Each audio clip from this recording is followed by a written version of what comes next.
Duas figuras que mexeram com os rumos da República e se transformaram em ícones do combate à corrupção no Brasil. Duas figuras que acabaram muito contestadas por seus métodos e tiveram parte do trabalho carimbada pela parcialidade. Duas figuras que abandonaram sua atuação no campo jurídico para adentrar oficialmente no campo político. Duas figuras que dão agora seus primeiros passos como parlamentares do Congresso Nacional. Eu sou o Conrado Corsaletti e este aqui é o Durma com Essa, o podcast de notícias do Nexo.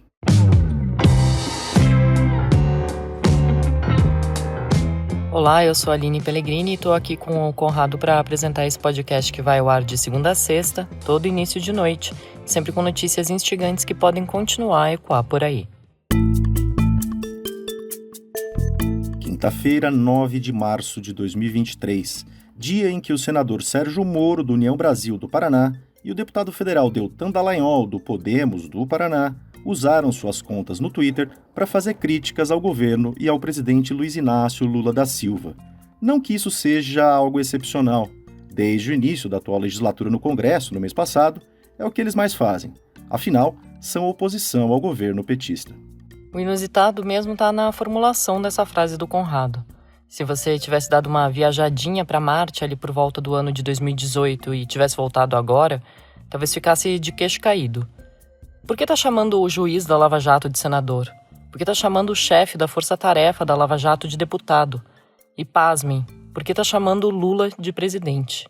Aline, em 2018 o Moro era juiz, o Dallagnol era procurador e o Lula estava atrás das grades, preso, aliás, por ação dos dois, Moro e Dallagnol. Mas como você que está ouvindo o Durma não foi para Marte, já sabe que de lá para cá o mundo deu várias voltas ou capotadas, como preferir. E essas duas figuras, que foram ícones da Lava Jato por anos, agora estão atuando no Congresso, como opositores de um Lula já fora da cadeia, já sem condenações e já eleito para o seu terceiro mandato. O plot twist desses 4, 5 anos mais recentes faz a gente jogar luz sobre os mandatos parlamentares de Moro e Dallagnol. Como eles vêm atuando nos primeiros meses no Congresso? Quais temas têm tomado o tempo deles? Quais posições eles têm tornado públicas a respeito dos assuntos que mexem na política nacional? O tweet inaugural do dia do Moro tem como tema a cobrança de impostos sobre exportação de petróleo. O senador chama a medida anunciada recentemente pelo ministro da Fazenda, Fernando Haddad, de estupidez, porque, segundo ele, reduz a competitividade dos produtos brasileiros no exterior. Quem será a próxima vítima da voracidade fiscal petista? Escreveu Moro na rede social. A posição do Moro vai ao encontro dos interesses das petroleiras que contestam a medida do governo na Justiça. A Shell, por exemplo, divulgou uma nota sobre o tema, abre aspas para a multinacional. O imposto sobre as exportações de petróleo, que deverá vigorar por 4 meses, terá um efeito financeiro sobre os negócios da companhia no país, fecha aspas. Já o tweet inaugural do dia, do Dallagnol, é uma crítica direta ao próprio Lula. O deputado usou uma declaração do presidente de que não vai mais seguir a lista tríplice do Ministério Público Federal na hora de indicar o Procurador-Geral da República. Essa indicação deve ser confirmada até setembro. O Dallagnol é coautor de uma PEC, uma proposta de emenda à Constituição, que obriga presidentes da República a seguirem a lista tríplice, ou seja, os procuradores fazem uma votação, escolhem 3 nomes e o presidente vai lá e saca um deles para virar Procurador-Geral da República. A Lava Jato foi deflagrada em março de 2014 e revelou um grande esquema de corrupção na Petrobras, a maior estatal brasileira, assim como em inúmeras obras de infraestrutura tocadas no país. A operação trouxe inicialmente uma sensação de redenção num Brasil acostumado com a impunidade de gente poderosa. Mas com o passar dos anos foi ficando claro que as intenções de parte do Ministério Público Federal, onde atuava o Dallagnol, e da Justiça, onde atuava o Moro, tinham um viés parcial, uma orientação política, cujos alvos centrais eram o PT e o Lula. Os métodos usados pela Lava Jato nas prisões preventivas, delações premiadas e outras medidas também foram muito questionados por causa de atropelos nas interpretações legais, na clássica visão de que os fins justificam os meios. A condenação do Lula no caso Tríplex de Guarujá foi ilustrativa do que veio a ser conhecido como lavajatismo. O Dallagnol fez uma denúncia formal usando o seu já folclórico PowerPoint. O Moro condenou Lula numa decisão controversa, que passou por outras instâncias, mas acabou anulada pelo Supremo. A Corte Máxima do país concluiu que o então juiz da Lava Jato foi parcial. O procurador-chefe da Força Tarefa da operação também foi questionado. Diálogos vazados que ocorreram entre os dois mostraram conluio na atuação entre acusador e julgador, o que é proibido. O Moro virou ministro do Jair Bolsonaro, principal beneficiado pela prisão de Lula em 2018. O Dallagnol deixou o Ministério Público. Ambos apoiaram Bolsonaro em sua tentativa frustrada de reeleição. Ambos prometem uma oposição cerrada a Lula. A agenda central do Moro neste momento é aprovar um projeto que determina o início do cumprimento de pena após a condenação em segunda instância judicial. Esse foi um tema central para a Lava Jato no passado. Em 2016, o Supremo determinou que as prisões fossem feitas já a partir da segunda instância. Isso fortaleceu a operação. Isso pôs o Lula na cadeia 2 anos depois. Mas aí, em 2019, o Supremo voltou a analisar o assunto e derrubou as prisões em segunda instância, permitindo que condenados pudessem recorrer em liberdade até que o caso fosse definitivamente encerrado. O Moro quer mudar isso de novo. Ele já até conseguiu assinaturas para desarquivar o projeto que trata do tema no Senado. Na Câmara, o Dallagnol também trabalha por essa pauta. O deputado tem ainda como agenda a proibição de nepotismo nas indicações para os tribunais de contas, numa reação ao que aconteceu recentemente na Bahia, onde a esposa do ex-governador Rui Costa, que é ministro da Casa Civil do Lula, virou conselheira do Tribunal de Contas dos municípios do estado.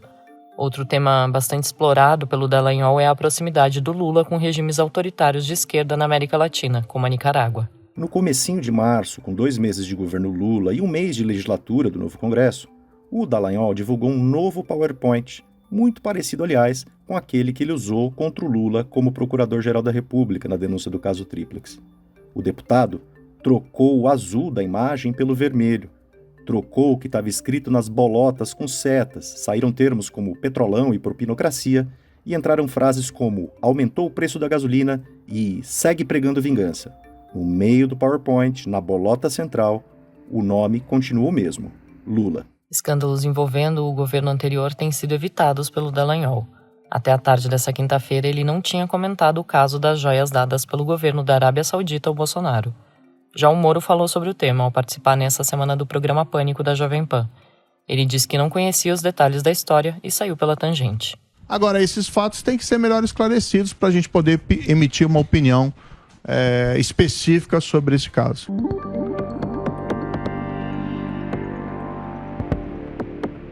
O Moro e o Dallagnol vão atuar em comissões importantes no Congresso. Os dois foram indicados por seus partidos para ocupar cadeiras na Comissão de Constituição e Justiça, um no Senado e outro na Câmara. A CCJ, como é conhecida, é a comissão que diz se um projeto, uma proposta, é ou não é constitucional. Os dois vão ter ali, portanto, uma posição estratégica em sua atuação como opositores. Tem um ponto importante nessa atuação dos dois relacionado aos partidos aos quais eles estão filiados. Tanto o União Brasil, do Moro, quanto o Podemos, do Dallagnol, têm cargos no governo Lula. Ou seja, são partidos que tendem a entregar votos ao governo em determinadas matérias. União Brasil, do Moro, aliás, indicou 3 ministros para o primeiro escalão do Lula. Um desses ministros está enrolado com uma série de problemas. Juscelino Filho, titular das comunicações do Lula, usou o orçamento secreto ainda no governo Bolsonaro para asfaltar uma estrada que passa pela sua fazenda no Maranhão. Ele é suspeito de ocultar patrimônio e, recentemente, foi bastante questionado por usar um avião da FAB, a Força Aérea Brasileira, para uma viagem a São Paulo que incluía agendas particulares, como um leilão de cavalos em que foi homenageado.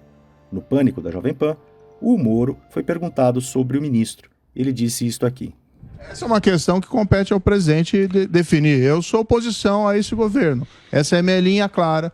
Então eu não tenho relação a essa composição lá dentro do governo. E a gente vai defender dentro do Congresso aquelas pautas que a gente acredita.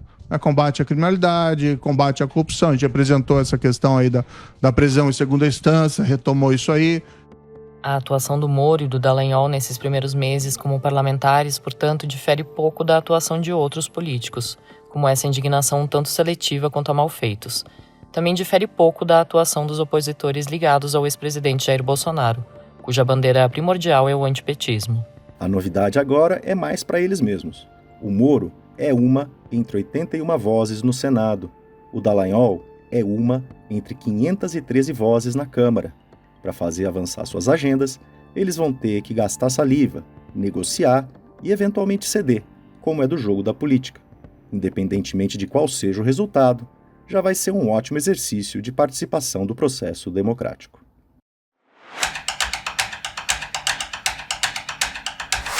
Deputado federal mais votado do Brasil nas eleições de 2022, Nicolas Ferreira, eleito pelo estado de Minas, subiu à tribuna da Câmara no Dia Internacional da Mulher para fazer um discurso transfóbico e machista, e virou alvo de pedidos de cassação de mandato. A Isadora Rupp escreveu sobre o tema. Isadora, como essa fala do Nicolas Ferreira se encaixa na regra do decoro parlamentar e qual a situação atual dele? Decoro, na definição da palavra, é o recato no comportamento, seriedade nas maneiras. No caso dos políticos que nos representam no legislativo, a falta de decoro no exercício do cargo pode levar à cassação do mandato, o que está previsto inclusive no artigo 55 da Constituição Federal. Além disso, tanto a Câmara como o Senado têm em seus regimentos internos atitudes e atos que configuram quebra de decoro, como praticar ofensas físicas ou morais, perturbar as ordens nas sessões e ter atitudes que infringam regras de boas condutas. O deputado Nicolas Ferreira, do PL de Minas Gerais, gabaritou todos esses pontos ao fazer um discurso transfóbico e machista na Câmara Federal em pleno Dia da Mulher. O Nicolas utilizou seu tempo no plenário da Câmara para ofender a população LGBTI+. Usando uma peruca, o deputado ironizou a identidade de gênero de pessoas trans e disse que mulheres estavam perdendo seus espaços. O exibicionismo pegou muito mal. O presidente da Câmara, Arthur Lira, repreendeu o deputado publicamente. As deputadas Tabata Amaral e Duda Salabert enviaram uma notícia-crime ao STF e pedem a cassação do mandato de Nicolas Ferreira. O Ministério Público Federal também acionou a Câmara e pediu que a Casa apure a suposta violação de ética do deputado, que foi o mais votado do Brasil nas eleições de outubro de 2022. Agora, o parlamentar, uma promessa dentro da extrema-direita, corre o risco de perder o cargo. E Isadora, como a Câmara costuma punir deputados em casos de quebra de decoro? Perder o mandato é algo raro. A maioria dos casos de quebra de decoro parlamentar são punidos com censura por escrito ou reprimenda verbal ao deputado, que segue na sua atividade parlamentar sem prejuízos. Um levantamento da pesquisadora Tássia Rabelo, que é professora na Universidade Federal da Paraíba, mostra a inação do Conselho de Ética da Câmara dos Deputados quando o assunto é violência de gênero. Segundo o estudo, em 21 anos, os 9 casos analisados pelo Conselho, que tratavam sobre ofensas a parlamentares mulheres, foram arquivados. Um desses casos foi o do então deputado e ex-presidente Jair Bolsonaro, que ofendeu a deputada Maria do Rosário dizendo que não a estupraria por ela não merecer. Na Câmara, o processo foi arquivado. O caso foi resolvido por ações penais no STF. O Bolsonaro teve de publicar um pedido de desculpas público e pagar uma indenização de R$20 mil.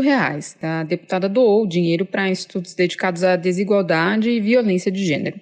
O texto da Isadora você lê no nexojornal.com.br. Como você sabe, o Durma é o podcast de notícias do Nexo, que é um jornal por assinatura e sem publicidade. A equipe que você acompanha aqui no Durma produz mais um monte de conteúdo diariamente lá no site. E assinando o Nexo você tem acesso a todo esse conteúdo e a newsletters exclusivas. Uma delas é a Anexo, que nós editores escrevemos e enviamos para você logo de manhãzinha, de segunda a sexta-feira. Ela é um resumo das notícias mais importantes do dia para te deixar por dentro dos principais assuntos. Você pode assinar o Nexo com um desconto especial para quem ouve o Durma com essa. É só clicar no link que está na descrição desse episódio. A Comissão do Senado para acompanhar a situação dos indígenas Yanomami, que vivem uma crise humanitária por causa da invasão do garimpo ilegal, aprovou um plano de trabalho na quarta-feira, um mês depois da sua criação. Essa comissão, que é formada por 8 parlamentares, tem recebido críticas do movimento indígena e da sociedade civil. A Mariana Vick escreveu sobre o assunto para Ponto Futuro, editoria do Nexo, que tem a Amazônia como um dos seus temas de cobertura. Mariana, o que essa comissão do Senado vai fazer e por que ela está sendo criticada? Essa comissão foi criada algumas semanas depois que a crise dos Yanomami dominou o noticiário para acompanhar por 120 dias a situação dos indígenas e a saída dos cerca de 20 mil garimpeiros que estavam no território no começo do ano. Segundo o plano de trabalho que foi aprovado agora, na quarta-feira, os senadores devem nas próximas semanas fazer audiências públicas, visitar algumas instalações da terra Yanomami e cobrar informações do governo federal sobre o tema. Para direcionar os trabalhos, eles vão consultar organizações indigenistas e também ouvir representantes dos garimpeiros, e é aí que estão as principais críticas. Os 3 senadores de Roraima que fazem parte da comissão, que são o Chico Rodrigues, que é presidente do grupo, o Dr. Irã e o Messias de Jesus, têm posições assumidamente pró-garimpo. Segundo uma reportagem da agência pública, Os 3 enviaram em fevereiro um documento para várias autoridades de Brasília pedindo que os garimpeiros flagrados dentro da terra indígena não sejam alvos de processo. Além disso, depois da criação da comissão, o Chico Rodrigues foi para a terra Yanomami sozinho, num avião militar, sem autorização para entrar ali, o que levantou suspeitas do movimento indígena e levou depois o ministro do Supremo Tribunal Federal, Edson Fachin, a determinar que ele dê esclarecimento sobre essa viagem. Organizações da sociedade civil têm pedido a saída desses senadores e a reformulação da comissão, mas por enquanto a gente não tem indicativo de que isso vai acontecer. O Chico Rodrigues tem falado que vai fazer um trabalho isonômico entre indígenas e garimpeiros e rejeitou a possibilidade de politização dos trabalhos. O texto da Mariana você lê em nexojornal.com.br/.futuro.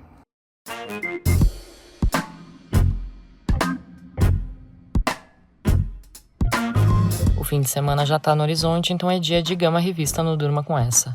A seção traz dicas culturais que vem da newsletter Achamos Que Vale. A gente traz um link na descrição do episódio se você quiser receber semanalmente em seu e-mail essas dicas.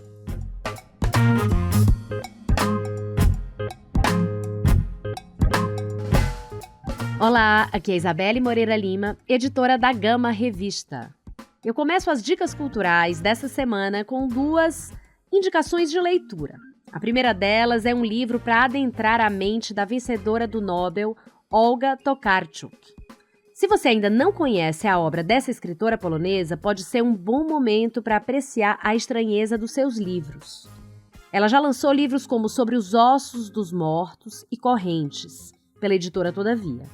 Agora, para mergulhar de uma vez por todas na autora, tem o lançamento Escrever é Muito Perigoso.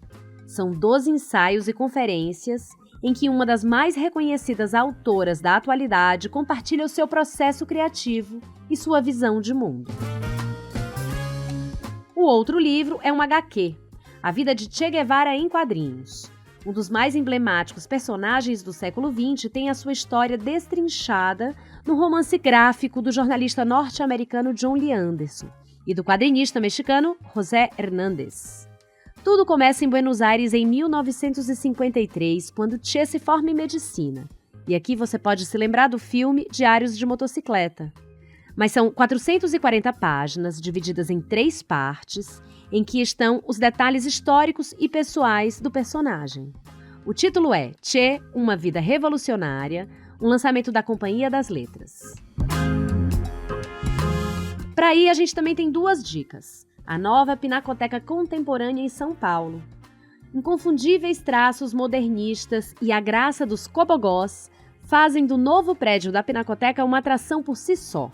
Ela foi instalada na antiga Escola Estadual Prudente de Moraes e aproveita partes desse projeto que foi tombado pelo IPHAN e agora foi reformado pelo escritório mineiro Arquitetos Associados, que fez alguns dos pavilhões do Inhotim.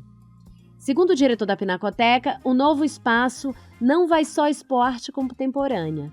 É um espaço contemporâneo para a arte. Vale a visita, tá lindo. Outro passeio que a gente indica é a exposição que homenageia o cartunista Angeli em um cinema stop motion. Um dos métodos de animação mais celebrados hoje, o stop motion, também gerou um premiado projeto brasileiro, o filme Bob Cuspe, Nós Não Gostamos de Gente, de 2021. Foi baseado no personagem do cartunista Angeli e dirigido por César Cabral. O longa está no centro da exposição A Arte da Animação Stop Motion, que vai até 30 de abril no Cine Sesc em São Paulo. Lá, os visitantes podem acompanhar também os cenários e o processo de filmagem do longa. Para terminar, a gente indica uma estreia da TV Globo. Falas Femininas, Histórias Impossíveis. O roteiro foi assinado por 3 mulheres negras e esse especial retrata 2 realidades sociais em conflito. De um lado, a empregada doméstica, do outro, a patroa. No primeiro episódio, lançado na última segunda-feira, Luellen de Castro e Isabel Teixeira contracenam. Até novembro vão ser 5 episódios, todos de temas ficcionais de suspense e que partem de questões femininas. Por hoje é isso, mas na semana que vem a Gama tá de volta com mais dicas que nós achamos que vale. Até lá!